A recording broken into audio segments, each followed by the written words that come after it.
இங்கே இந்த ஃபேமஸான ஃபேஷன் டிசைனிங் கம்பெனில இன்டர்வியூக்கு வந்தவங்க கிட்ட ஒரு கிழிஞ்ச துணியை கொடுத்து அது சரியா தைக்க சொல்றாங்க. அங்க இருந்த 80 வயசு லேடியுமே அதை கரெக்டா தச்சிடுறாங்க. அடுத்ததான் அங்க இருந்த மேனேஜருமே 80 வருஷத்துக்கு முன்னாடி யூஸ் பண்ண ஃபேமஸான செலிபிரிட்டியோட ட்ரெஸ்ஸை காட்டிட்டு இந்த ட்ரெஸ்ல நிறைய டேமேஜ் இருக்குது, அது அந்த ட்ரெஸ் ஃபர்ஸ்ட் எப்படி இருந்துச்சோ அதே மாதிரி எனக்கு 2 daysல பண்ணி கொடுங்க, இந்த ப்ராஜெக்ட்டுக்கு 1 million அமௌண்ட் வரும் அப்படின்னு சொல்றாங்க.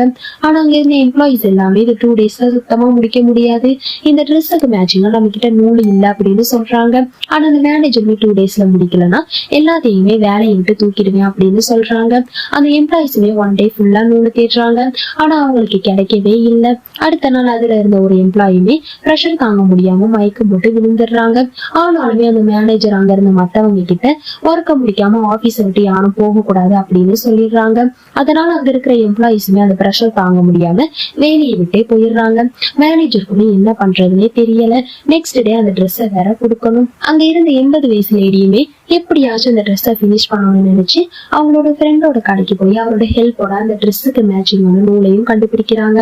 ஆனா அவங்களுக்கு அந்த ட்ரெஸ்ஸை முடிக்க இன்னும் 5 hour தான் இருக்குது. அந்த லேடியுமே அவங்க ஃப்ரெண்டோட ஹெல்ப்னால அந்த ட்ரெஸ்ஸையும் பினிஷ் பண்ணிடுறாங்க. நெக்ஸ்ட் டே அந்த மேனேஜருமே வந்து அந்த ட்ரெஸ்ஸை பாக்குறாங்க. ஒண்ணுமே பெர்ஃபெக்டா இருக்குது. அந்த 80 வயசு லேடியுமே பாராட்டி அவங்களுக்கு சேலரியும் 10% எக்ஸ்ட்ரா ஆக்கிடுறாங்க. அந்த 80 வயசு லேடியுமே ஒரு விஷயத்த செய்ய வயசு தேவையில்லை, டேலண்ட் தான் முக்கியம் அப்படின்னு சொல்லி ப்ரூவ் பண்ணிடுறாங்க.